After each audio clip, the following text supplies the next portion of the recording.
Good evening. Thanks for staying with us. I'm Cody Holyoke.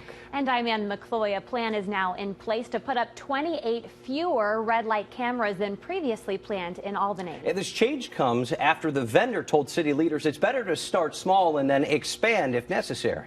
CBS 6's Kimberly Howard's working to get to the bottom of this today. Kimberly, this scale back is actually a concern because the city is really counting on a big chunk of money from those cameras. Yeah, that's right, Ann and Cody, $2 million. And now with a more than 40% decrease in the number of devices, some are wondering how city leaders are going to fill that budget hole.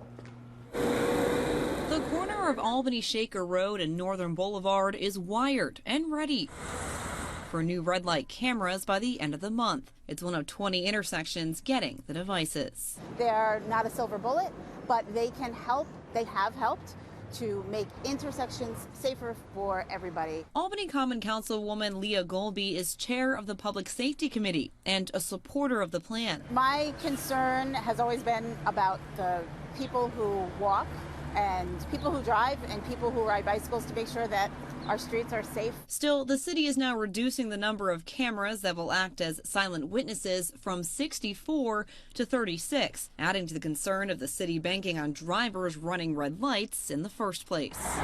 City leaders left a $2 million hole in the budget, which they anticipate filling with fines from roughly 100 tickets a day. There's other ways to get the money for the city. You know, I mean, you work with the community, don't go against them. Golby doesn't think getting that money should be a problem, even with fewer cameras. From the number of cars that I see running through red lights, it is conceivable, certainly. But she admits the number of rule breakers will eventually drop off. We'll see what comes in this year. The mayor presents the new budget to us October 1st for 2016, and we'll see what number that, her budget director comes up with, along with the police department, for a realistic number now that we know, the number of, not only the number of intersections, but the number of cameras that we're starting off with. So that $2 million could change next fiscal year? Oh, sure.